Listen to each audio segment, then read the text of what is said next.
Hey fellas, well, there's been there were a lot of rumors swirling earlier this month, and for the most part, I'd say after watching this, the rumors were true. A new Nintendo Direct's finally upon us with a bevy of new information and exciting reveals, including the little ones that were quite surprising. So let's get this started. Okay, first up, we have Monster Hunter Rise Sunbreak expansion, which was, I think, planned for near future, which is going to be featuring more missions, more monsters, more equipment, and for the hunts. And I'm definitely not a bit surprised given how Rise has been a very effective hit for the system. Even like people who are, I mean, are not huge Monster Hunter fans, from one of us one, like, it's second only in the world as the most successful launch entirely they've done so far, the world over. Actually addressing a lot of the issues Western players had with it. That's mean, and definitely eager to see how this plays out, so let's keep it going. Mario Party Superstars coming out to 29, which features at launch 5 of the most popular Wizards 64 games and a bevy of the most popular minigames from those titles as well.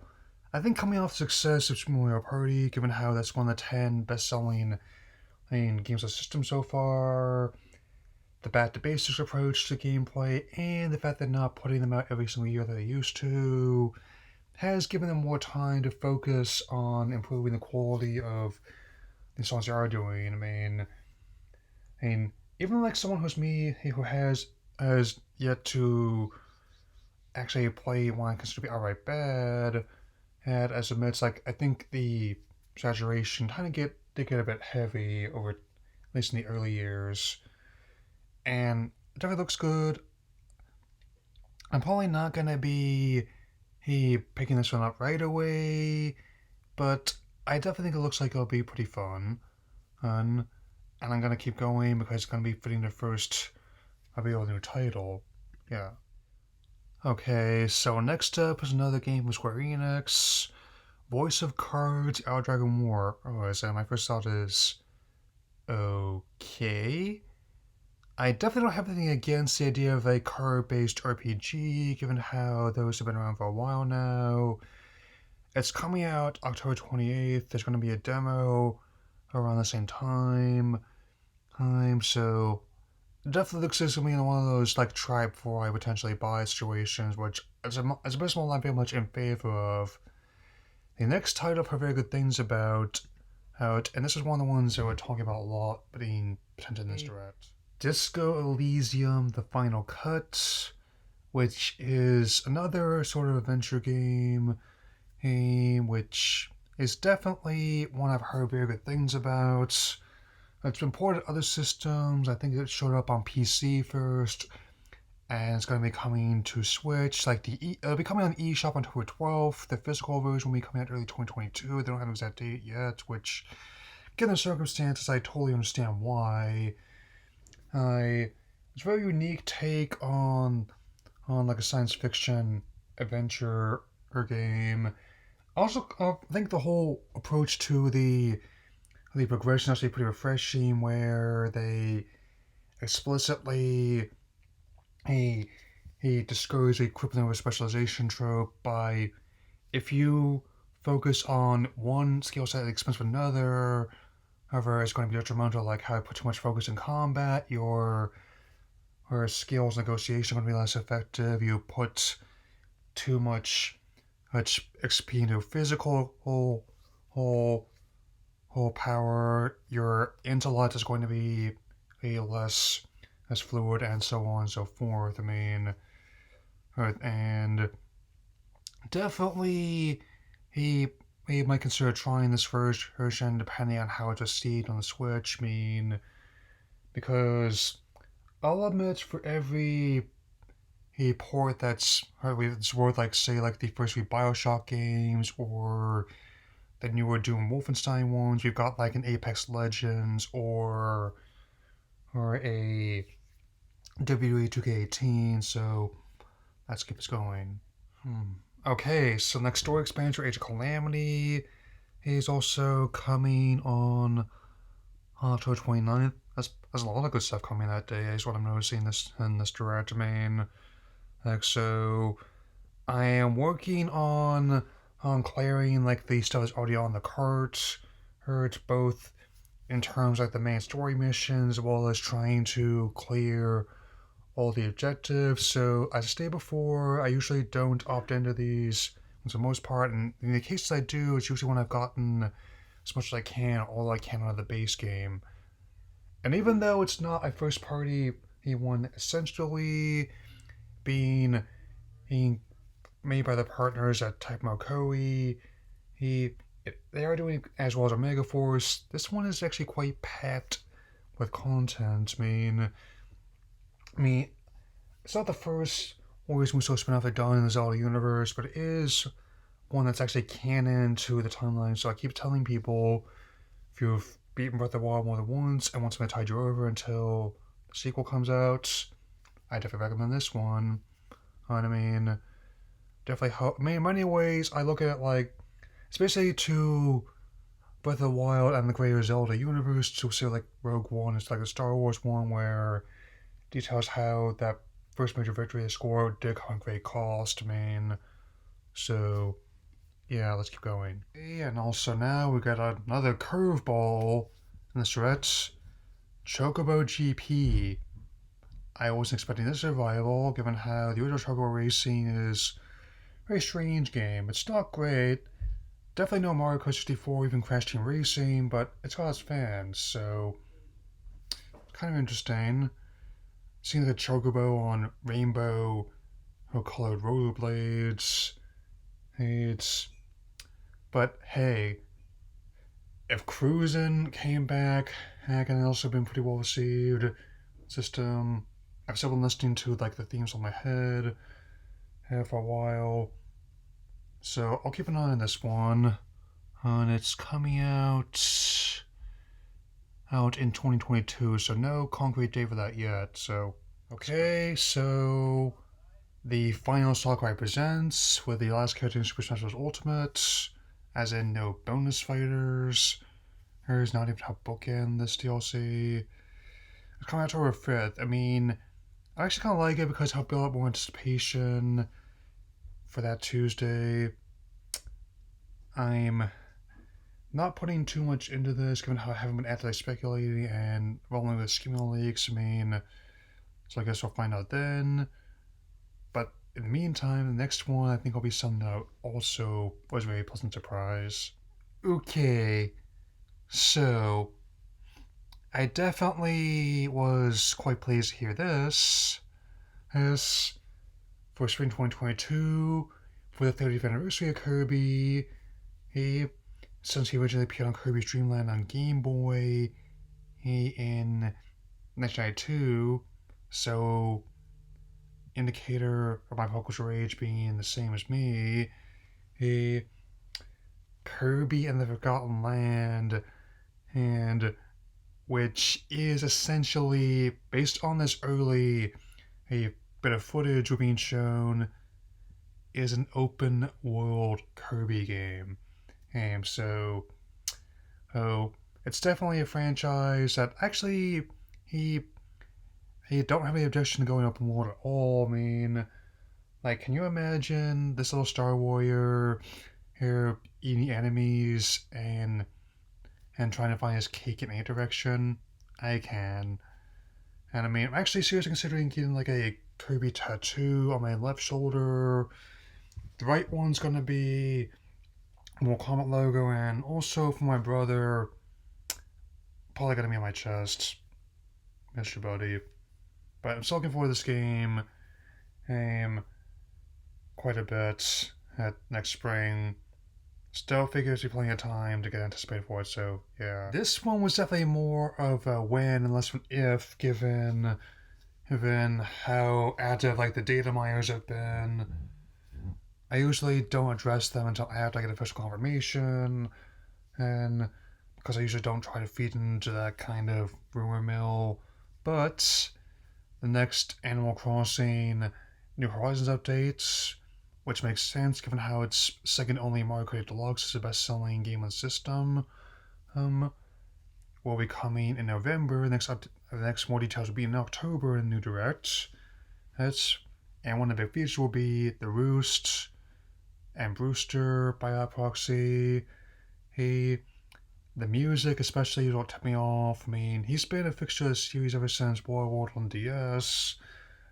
And definitely is something I identify with. I mean, especially given the circumstances of the past year. He was even in the OVA movie. I'm looking forward to hearing more ahead of these updates. And even though I haven't been playing as much as I did, I still managed to log at least once a day, and also been keeping up with selling turnips as well, so I'll keep going. And also we have another one that dropped right after the Direct ended, another update to Mario Kart Super Rush, which is free, which features the Koopa Troopa and Ninji characters and 2 new courses. I'm still very interested in trying this game. Even though the reception is mixed, I'm still interested in giving it a go. I mean, I just still like it. I'm probably going to like it on principle that it's probably the first new Mario Golf game I've had in 7 years. Here's giving not counting the previous release on Virtual Console, giving the Wii U a miss. Since I think Island Tour on 3DS, yes, and that's probably one of the few golf games I really actively play. A more arcade kind of sports simulation. I'm also still liking the designs of the golfers, especially in the case of Waluigi, and his row. So yeah, let's keep going. Okay, so Disney Magical World 2, a port of 3DS title lost in content, which is another one that dropped right after the Direct ended. That's interesting, but even more so, the original Star Wars Knights of the Republic is coming to Switch. Definitely looking forward to playing the game before the remake comes out on PS5. This version is coming out November 11th. I definitely, given how the other Star Wars games seem to have remastered, looking forward to trying this one again, so let's continue. Alrighty, Dying Light 2, Stay Human, the cloud version, which I don't know about any dongle, but individual titles should do fine, given how it's still cloud gaming in general, still an emerging market, kind of like VR is in the current state, where it's more niche than anything. It's coming out next February on the 4th. And like I said, I don't think they should try to push next big thing. They should just release it and then let people make their own judgments. And on that note, Dying Light Platinum Edition, coming out haven't played the first one yet, is coming out on October 19th. As stated before, hopefully it runs well, so let's continue. Alright, so we also have more on Triangle Strategy. It's not a project anymore, it's coming together. It still looks great more than one. Being much like building an Autopath Traveler, the technological feedback in, and now it's coming out on March 4th of next year. Here, I'm definitely going to really enjoy playing this, I presume, given how much I like Autopath Traveler and also liking the HD 2D style. Heck, because of the style, I'm actually more excited for the remake of Dragon Quest 3 than I am with Dragon Quest 12. And this one's not the biggest fan of DQ. So, anyway, I also expressed interest in them potentially doing one of Chrono Trigger in the style, maybe even potentially reviving Chrono Break. Heck, if the next title can make it out of obscurity, then so can that one. And you know what's coming next. Alright, more on Metroid Dread, expanding on the Dread Parasite, as well as exploring Planet ZDR, and I was kind of liking how it's got multiple biomes. Of course, with all the technological ones, you also have the ones of previous titles, the mixtures of both organic and technological ones, and more on Samus's history with the Chozos, and did I detect a potential Meta-Kraid in this video? So I know on that note, I know a lot of you are really into my Metroid Dread videos, so I'll probably do a little, well, like another one of those with the other heats I've yet to address before it launches. Like, even though I won't be able to get it right at launch, most likely, I am definitely going to be having some other Metroid videos with the 5th anniversary of that series. I mean, clearly one I've been wanting to do actually for a while. I mean, and you'll have to forgive the lack of potential corporate compliance because there's really no way for me to just my enthusiasm without it, so yeah. And here's another one they were talking for a long time, which seemed to get a bit more concrete once a patent was leaked for a new controller, and here it is. Later this year, Nintendo Switch Online will be adding both Nintendo 64 Online and a Sega Genesis Online as a bit of a curveball. A lot of people expecting that Game Boy titles. I wasn't as sure about that one, and even though I have mixed feelings towards the expansion pack, I don't know what kind of increase is going to be there, but as a fan of both consoles, both the N64 Online and Sega Genesis Online go with me. Given how this year marks the 25th anniversary of the former system, and the latter still has a sizable fan base, I think if you actually went back in time and told people that they'd be sharing the same space in the deep of those console wars, I'm pretty sure their heads might explode, scanner style, figuratively speaking. And on top of the launch titles, as well as like other ones I really love, being among the initial crop, and that's not even getting into ones like Sin and Punishment, which never got officially released in the States in the initial run. Like Banjo-Kazooie being one of the titles that's going to be coming later. It's like coming home. I don't know if it's going to lead to anything, but given how Yooka-Laylee is actually close to what I had in mind than Nuts and Bolts, definitely much open to the idea of potentially reviving like Banjo 3E. Like the 3D Collectathon, in a weird way, has been kind of making something of a little bit of a mini comeback between the remaster of previous titles as well as entirely new ones, Mario Odyssey and Hat in Time. As for Battle in Wonderworld, can't say we didn't try there, but all joking aside, there's even more titles that were very pleasant surprises. Yeah. Alrighty, so a couple more titles that dropped right after the direct finished. The Shadowrun Trilogy, a trio of classic cyberpunk RPGs based on the tabletop role-playing game series of the same name, and in my case, the Castlevania Advance Collection, which the whole trilogy of GBA titles, as well as Dracula X's port, which is better than the SNES version, but not quite as good as like the original one that came out on the PC Engine, which didn't come stateside until Dracula X Chronicles on PSP, as well as the Classic Collection on later systems. But Circle of Moons very underrated, but also Harmony of Dissonance, Area of Sorrow, definitely some of the best entries in the series, and ones I enjoyed immensely, and as a big Castlevania fan, even though a new title is not in the cards at this moment, with Igarashi keeping that spirit alive with the indie title Bloodstained, I am very glad to see these titles be released again in this format. Like, these ones would be much more concrete, given how they were rated in other countries. The question was less if and rather when, and given how I can get all four of these titles at a very low price, I'll be picking these ones up in the near future, so yeah. On the subject of pleasant surprises, we've got Actraiser Renaissance, a remaster of the original SNES Classic RPG, which is a mixture of action and building simulation, and in many ways a better GOG game than Black and White is. Yeah, I said it, Molyneux.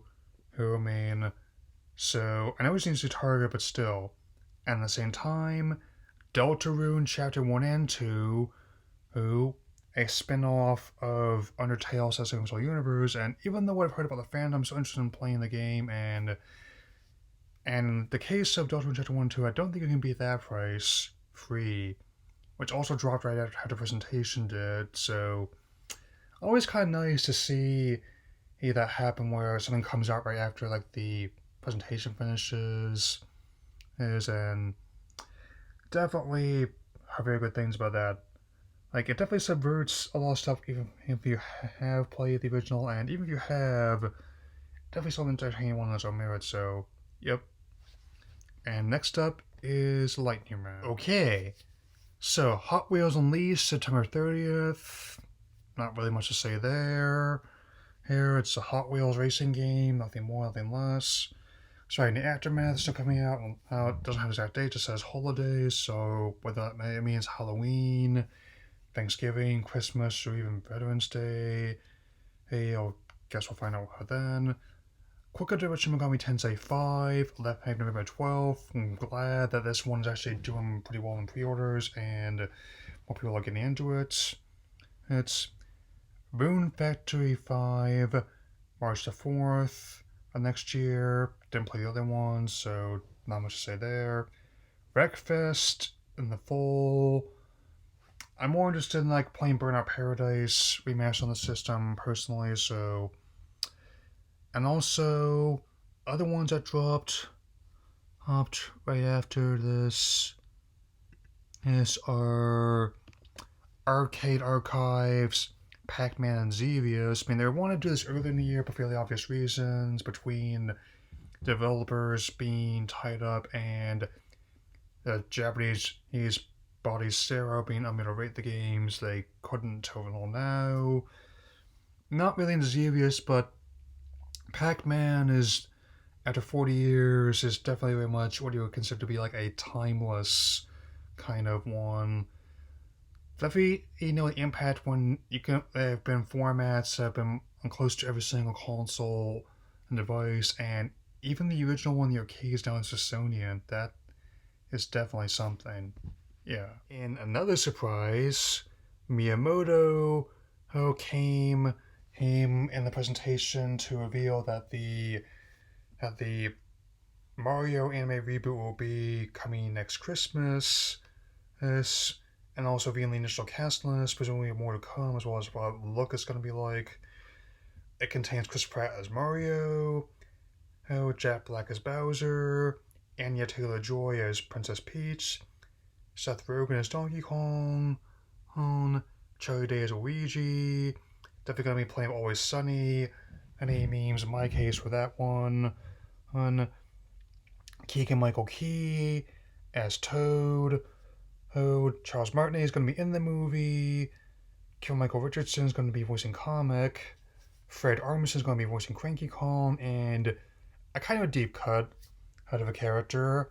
Sebastian Maniscalco is going to be voicing in the form of Spike, who was in the early game Wrecking Crew, as another person who worked with the Mario Brothers.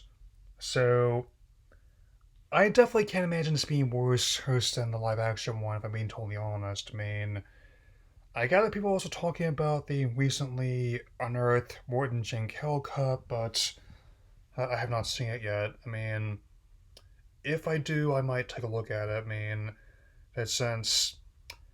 I will say, the only thing I'll add to like the studios out there, definitely not, even though they're not quite as showy as like Disney, Pixar, even DreamWorks for that matter, and they're for being very modest in their budgets.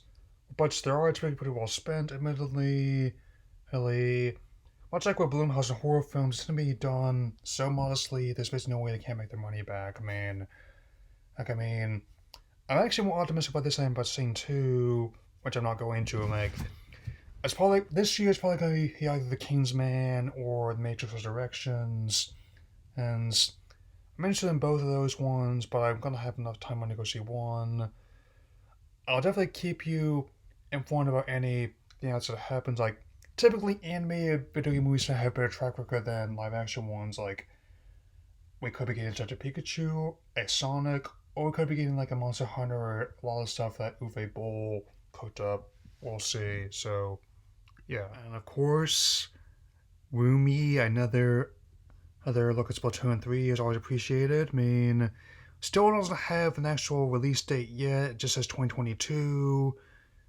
So, but still, there's like a bevy of more information that was shown off and described, like new areas and gear, weapons and specials, such as a new story campaign, Return Mammalians, and which a large part of the plot of the previous games was the implication that a great cataclysm caused squids and octopi in the second game to replace humans as dominant species on Earth, which, given current state of affairs, actually it does not seem as crazy as it used to. I mean, and the only two mammals that survived were a couple cats, Judd and the kitten Little Judd, but still, I am kind of liking this whole kind of Mad Max Beyond Kelp Dome or Amanda Woomian vibe is giving off as well. One of the ones with like the little buddy of the Salmonid and like the Inkling of the Splat Charger haha, yes, die trash. Like with Mando and Grogu, as Mando has a sniper equipped configuration. That was definitely amusing to me.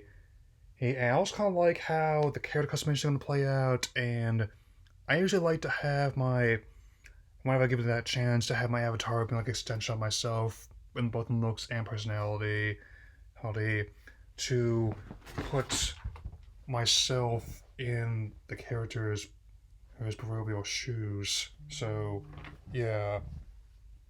And I'm not sure what Splatsville is based on, because I know that Inkopolis in the first game was definitely based on Japan, but still recognizable enough that Westerner could get into it. And the second Games Crossing was based on Times Square in New York City, and definitely gave out that vibe, given how.